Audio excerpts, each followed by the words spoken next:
What is going on, everybody? Welcome to Knicks Latest. I am your host, Josh Rodriguez, coming to you after a very successful weekend for your New York Knicks. They take a 1-0 series lead against the Detroit Pistons. But first, before we even get started, make sure you subscribe to the channel. We're trying to build the fan base up. We're trying to build a community up. I want to make sure that you are a part of the show just as much as I am. So leave a comment below. Let me know what you think of Game 1. Let me know your predictions for Game 2. Let me know what you think going forward. Is there anything you saw in Game 1 that worries you or encourages you? I want to know everything. I want to take your comments. I want to make them a part of the show.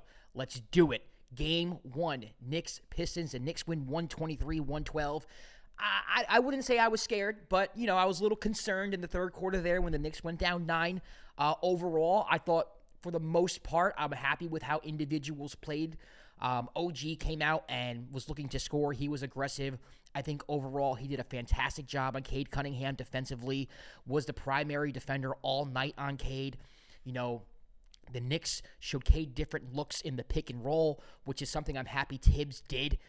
Cat was up a little more instead of dropping. He was very aggressive all night on the pick and roll. Cade struggled to find players consistently, even though he did have a lot of assists. The offense wasn't as flowing as much as I think the Pistons would have liked to be flowing, even though their role players like Tobias Harris and Malik Beasley got going.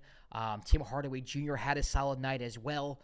But for the most part, they were able to cut the head off the snake. And that's what I said, Cade Cunningham. If the Pistons are going to win this series, they're going to need more than 21 points of 21 shooting from Cade Cunningham. And that's what they got from Cade.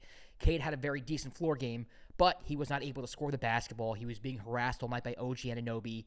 Cat, again, instead of playing too far back in the drop, he was up a little more, even with Cade, trapping him sometimes, forcing him to make difficult decisions, or just making his life tougher. And I thought that was the key to the game defensively. Josh Hart got into foul trouble, but I thought brought good energy, especially during that 21-0 run, running with Jalen Brunson, making things happen on the defensive end, making things happen on the offensive end, cutting, distributing the basketball, running the fast break, looking ahead. I thought Josh was vital in that 21-0 run. And Jalen Brunson, man, got off to a very slow start, but finished very strong in the second half. Like that matchup with Tobias Harris, getting him isolated, running the pick and roll. They switch, go at Tobias all game, all series. Keep doing that. Keep doing that.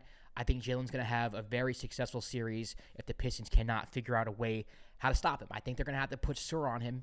You got to put Thompson on him. He's long, he's lanky. He's probably their best perimeter defender. Find a way to get him on Jalen. But that's not my job. I'm not here to talk to the Pistons about how to guard us New York Knicks. Going into the fourth quarter, the Knicks down 9. I don't think I was concerned that the Knicks were going to lose the game. I didn't see them losing the game, but it was just kind of discouraging. I was like, man, we're better than this team. We should not be down 9 points in the Garden Game 1 against the Detroit Pistons team who, outside of Cade Cunningham, their best players are Tobias Harris and Malik Beasley. And it's nothing against them, but Malik Beasley has been a fringe rotation player for the past few years. Tobias Harris was a major disappointment in Philadelphia. This team is not better than the Knicks. They shouldn't have had that much trouble with the Pistons going to the fourth quarter. But the way they started the fourth quarter with the 5-second violation, the intensity ramped up. And I don't know where that was for the whole game, but that's the type of intensity that we're going to need to see from the New York Knicks.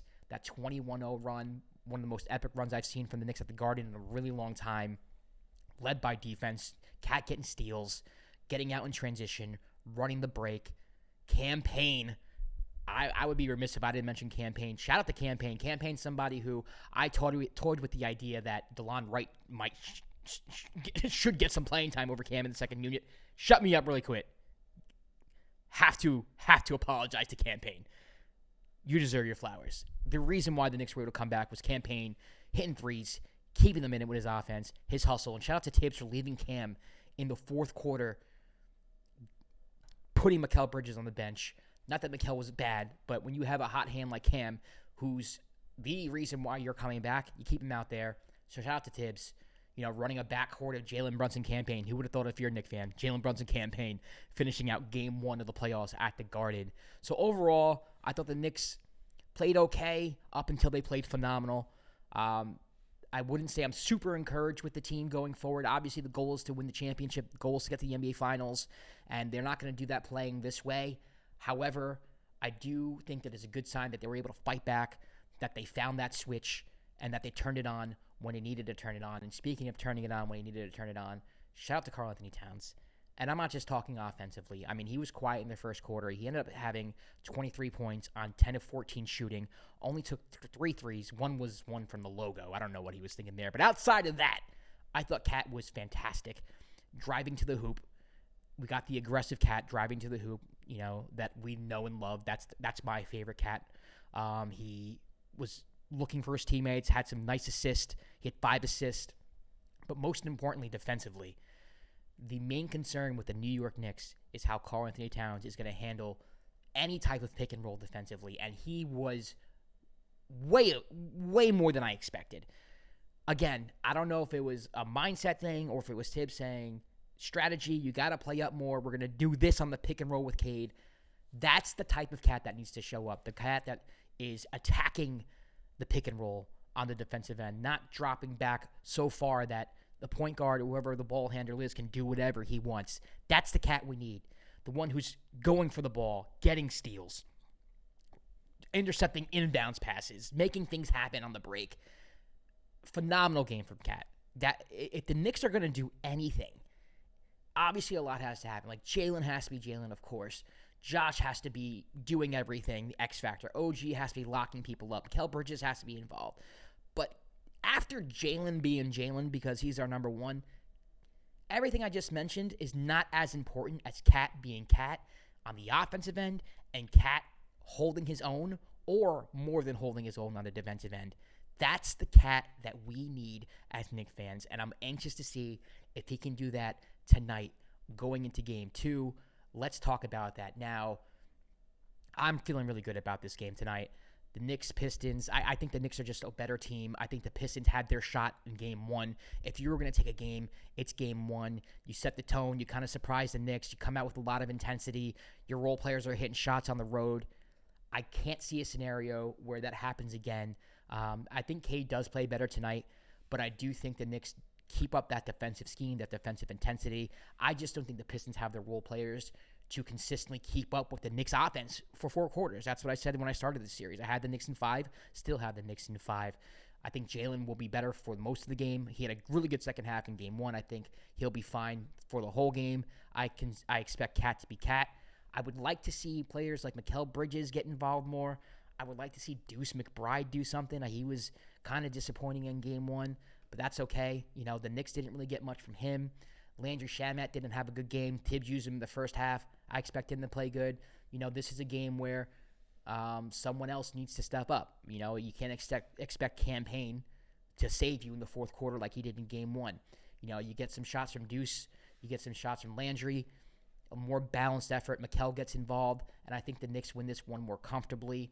They're favored by 7 points. I'm going to take them again in double digits. I took them to win by 15 in Game 1. They won by 11. I think they're going to win again in double digits. I'm going to say the Knicks 127 and the Pistons 111. I think it's not as close of a game. I don't think the Pistons go up 9. I don't think the Knicks are going to need a miraculous 21-0 comeback to win this game. So that's where I'm at. Hopefully the Knicks go up 2-1. We'll see, though. Let me know what you think in the comments below. What is your prediction? Who wins Game 2? Who has a big game? And make sure you subscribe to the channel. Like I said before, I want to make your opinions a part of the show. So I'm going to take your YouTube comments. I want to show them. I want to talk about them. I want to answer questions. I want to debate. All that good stuff, all right?